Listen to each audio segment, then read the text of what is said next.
Alors, bonjour à toutes et à tous. Donc mon nom est Marion Cossin et je suis ingénieure en art du cirque.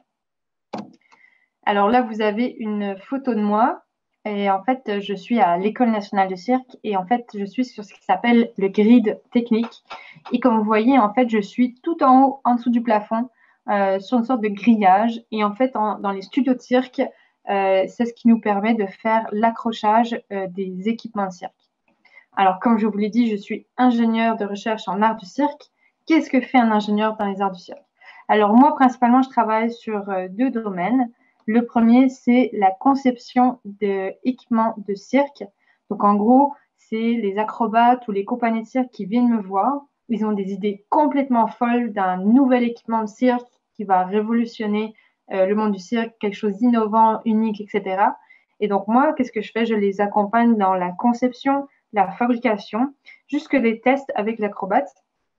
Des fois même, on a de l'optimisation et enfin, ça peut aller sur un spectacle. Donc ça, c'est le premier domaine de travail. Et le deuxième, c'est les analyses de risque. Donc, je peux faire par exemple des calculs structuraux pour assurer que les structures puissent tenir. Ou alors, souvent, ce que les acrobates font, c'est ils me demandent est-ce qu'un équipement de cirque, comment je l'utilise? Est-ce que c'est sécuritaire? Et sinon, qu'est-ce qu'on peut faire pour le rendre sécuritaire? Est-ce qu'on peut l'optimiser, changer le matériau, etc., etc. Donc voilà ce sur quoi je travaille. Alors aujourd'hui, je vais vous parler d'un projet bien particulier. C'est un projet qui concerne les agrès aériens. Et donc, c'était sur 5 disciplines de cirque et que je vous présente là. Il s'agit des sangles, du tissu, de la corde lisse, du trapèze danse et du cerceau. Alors, petite question pour commencer. Qu'est-ce que ces 5 disciplines ont en commun? Alors, regardez bien les images. Qu'est-ce que ces 5 disciplines ont en commun? Alors, ces 5 disciplines s'accrochent. En effet, elles requièrent un accrochage et vous voyez qu'elles s'accrochent sur un seul point. Alors, ça va être déterminant pour la suite, vous allez comprendre. Alors, avant de commencer ma présentation de ce projet, je vais parler un petit peu de force. Donc, pour qu'on s'entende sur ce qu'est une force, je vais commencer par un petit quiz. Alors, est-ce qu'une force peut modifier la trajectoire d'un objet en mouvement? Est-ce qu'elle peut modifier la masse d'un objet? Est-ce qu'elle peut modifier la vitesse d'un objet? Ou enfin, est-ce qu'elle peut déformer un objet? Alors, petit a, petit b, petit c ou petit d? Quelle est la bonne réponse? Ah, ce sont tous des voltigeurs, ouais.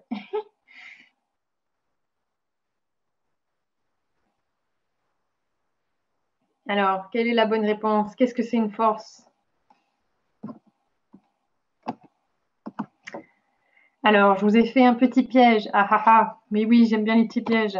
Il y avait en fait 3 bonnes réponses. La première réponse, alors par exemple, si on prend comme à l'image à droite, vous voyez la personne qui a une petite bille dans ses mains, et ben en appliquant une force, donc en poussant cette petite bille, on va modifier sa trajectoire et modifier la vitesse de l'objet.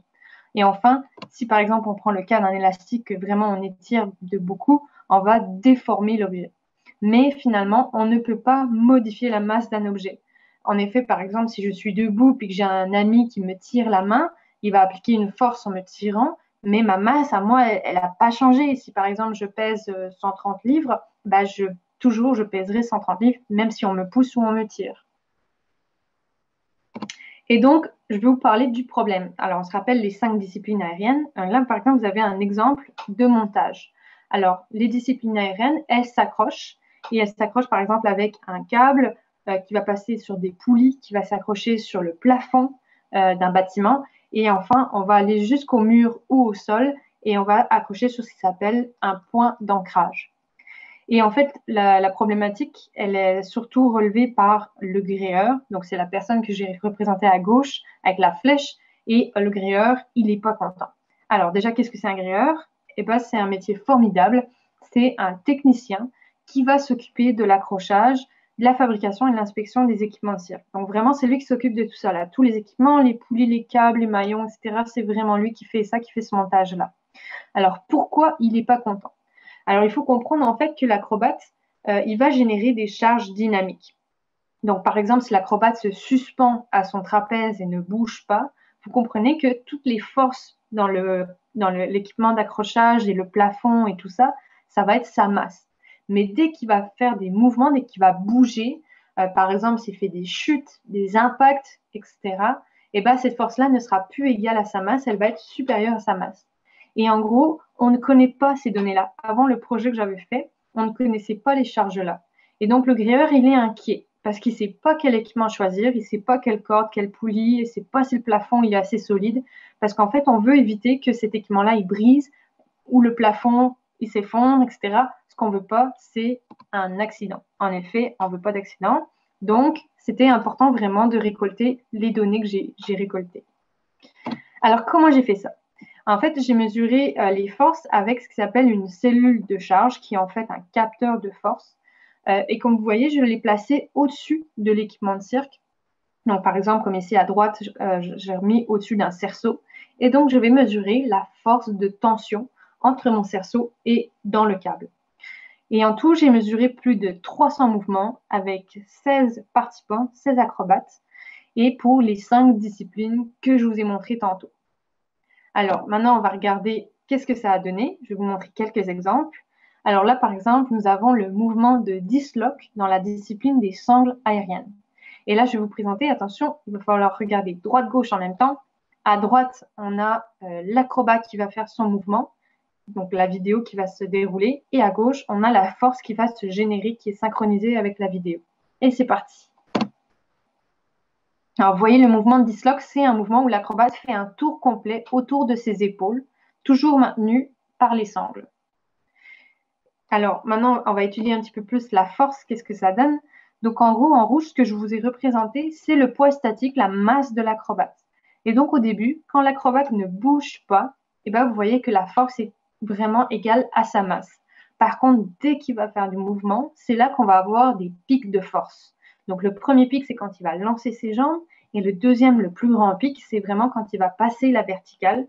Vraiment, quand il y a tout son poids qui tombe et qui passe vraiment comme avec tout le momentum. Là, on a vraiment un grand pic de force. C'est vraiment toute la tension dans les sangles et le câble. Alors, je vais vous montrer d'autres exemples. Par exemple, ici, nous avons une chute en tissu. Encore une fois, il va falloir regarder droite et gauche en même temps. Et c'est parti. Et voyez, et boum. Et voyez, hein, dès que l'impact arrive, nous avons un grand pic de force. Alors, je vais vous montrer d'autres exemples. Ici, nous avons des tempos en trapèze danse. Alors, des tempos, c'est quand on se balance d'avant en arrière. On peut le faire aussi de droite à gauche. Mais là, il le fait vraiment d'avant en arrière. Et vous voyez à gauche, la force qui se génère en même temps. Et c'est vraiment à chaque fois que l'acrobate fait un mouvement, à chaque mouvement de bascule, de ballon, vous avez un pic de force qui se génère vraiment super synchronisé avec le mouvement de l'acrobate. Alors, je vais vous en montrer encore un autre. Il s'agit d'une chute en corde lisse. Alors, vous allez voir, le mouvement est assez impressionnant. L'acrobate commence en grand écart et vous allez voir qu'il va se récupérer sur sa cuisse. Toute la force va donc être concentrée sur sa cuisse. Allons-y. Et boum. Et vous voyez, hein, la force là, vraiment très grande là, qui se génère. Et comme vous avez compris, hein, vraiment, tout est récupéré sur la cuisse de l'acrobate. Alors, je vais vous le montrer. Et c'est reparti. Alors, vous avez compris, hein, la force est vraiment très, très, très élevée et vraiment concentrée sur l'acrobate. En fait, ce mouvement était vraiment, pour l'acrobate, c'était quand même compliqué parce que souvent, il pouvait avoir des brûlures ou des hématomes au niveau de la cuisse tellement la force était élevée.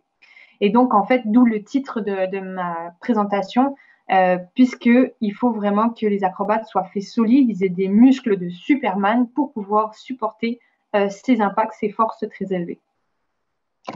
Alors, nous, si on reprend notre problème du gréeur, là, le gréeur, lui, il veut savoir si son matériel va être assez solide pour soutenir ces forces-là. Donc, lui, qu'est-ce qui l'intéresse dans la courbe? Ça va être la force maximale. Et en fait, on va mesurer cette force-là en poids de l'acrobate. Donc, si par exemple, la ligne rouge, son poids statique, sa masse, je prends ça comme une référence, donc c'est ma petite flèche rouge, on peut se demander combien de fois la force maximale représente en nombre de fois de son poids. Alors, est-ce que c'est par exemple une fois, deux fois, plus de fois? Alors, petit quiz. combien de fois l'artiste a généré son poids. Est-ce que nous avons 4 fois, 5 fois ou 6 fois son poids dans ce mouvement de chute en corde lisse?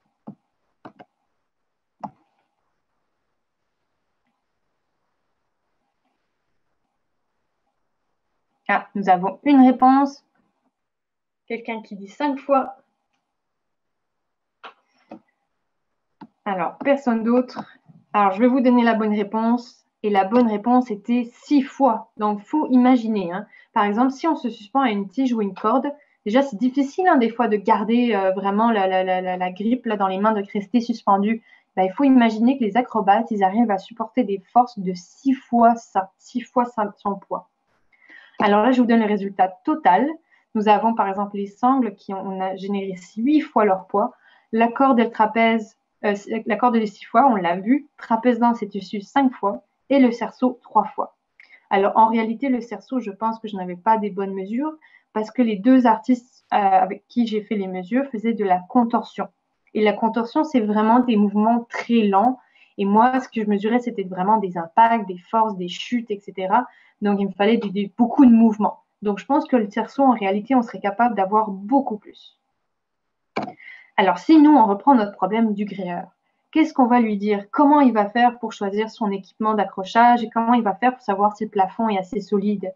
Eh bien, on va lui dire, il faut prendre le poids de l'acrobate et en fait, il faut le multiplier par 8.